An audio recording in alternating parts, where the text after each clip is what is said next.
Republic amaZulu ithina sibaningi ubuningi bethu kuyasho ukuthi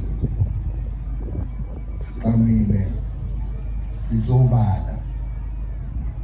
kuba kwethu obala kwenza ukuthi kube lula ukubona umZulu ke ngakho-ke ukugcizelela ngalokho akumele sitholakale senza izinto ezingalungile ngoba siqamile ukugqama kwethu kusheshe sibonakala ngalokho sikaMageba ngibuyela kulokhu engingakusho emhlangeni kuleli viki eliphelile ngisho ngoba nomama owayephatha la umama Nasimelane ngoba ade khuluma nje lapho ukuthi yini edala ukuba i-gender based violence hamba phambili thina ubuhlungu kuyihlazo noma kanje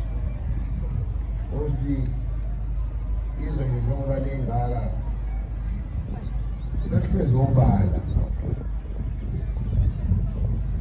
sihlezobala-ke manje ngoba between number 1 ekuhlukumezweni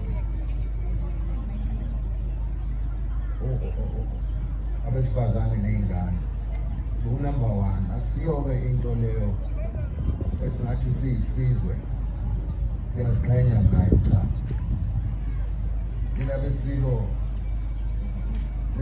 esiphuzile sasisho njalo ukuthi isintu sakithi umuntu wesifazane akashayo akabeka isandla mina bendlovu akabeka isandla ngalokho ngifisa ukubamgcizelela ukuthi sasazi kwaZulu ukuthi umuntu wesifazane ukuze engabekwa isandla kungani futhi ithina kumele sibavikele abantu besifazane ney'ngane ngoba zinzala abantu ngaphandle kwabo abantu besifazane asilutho madoda ngakho-ke ngiphakamisa kakhulu phezulu ukuhloniphana abaganileyo emakhaya abo umama emhloniphe ubaba ngokukanjalo emhloniphe umama izwe liyophila ngoba yonke into iqala endlini uma endlini uye ngaphandle uyabonakala-ke lapho suke usubonakala mina besilo ngicela ukuba ngibonge kakhulu isizweni uxhaso elithe langenzela lona esikhathini esinzima kangaka nakhona njengesizwe noma isizwe kwakukhona ukudideka okukhulu ukuhamba kwesilo esilizalayo ngithi ngibonga kakhulu silo sikaMageba ukuthi kubo lobunzima nani kanye nami njengoba nikanye nami njengamanje ngiyanethembisa Zulu Mnyama ubuholi obuhlobile ubuholi obuthembekileyo ubuholi bobukhosi ngoba yonke into iqala phezulu ngey'nkosi yenu kwehlele emakhosini ngibonga kakhulu okunye engikugcizelelayo okuyinto ebengihlezi isikhathi esiningi ngiyisho noma ngishumayela ukuthi ngiyagqugquzela kakhulu noma kakhulu ukubambisana kwamakhosi nezinduna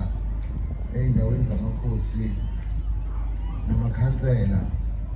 ngithokoza kakhulu ukuthi lolo hlelo luyahambisana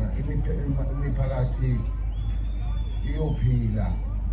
nezwe liyophila masibambisene kanjalo,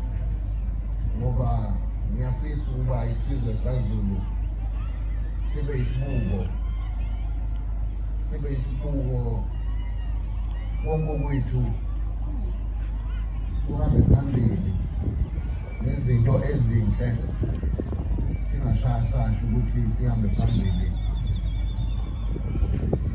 nokwenza izinto ezimbi. Into enhle-ke isizwe sikaMageba into enhle iyanconywa,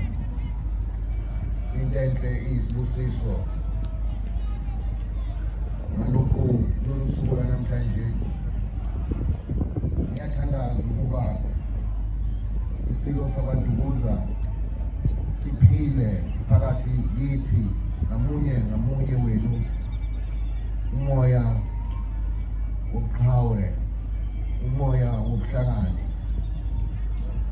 umoya wobunsizwa. Ngalokhu isizwe sikaMageba siyisizwe esinenhlahla, ngakho konke uNkulunkulu athe wasibusisa ngakho, futhi ngiyafisa ukuba ngigqugquzele futhi umqedandlala. Kuyadingakala bakwethu ukuba masilime, yithina isizwe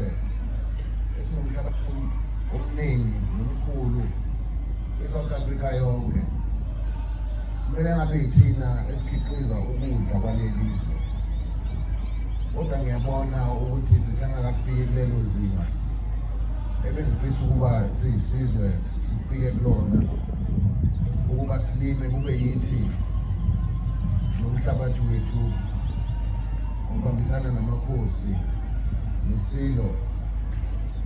ukuba kulinywe. Ukwenyuka kwapetroli, ukuhamba kukagesi,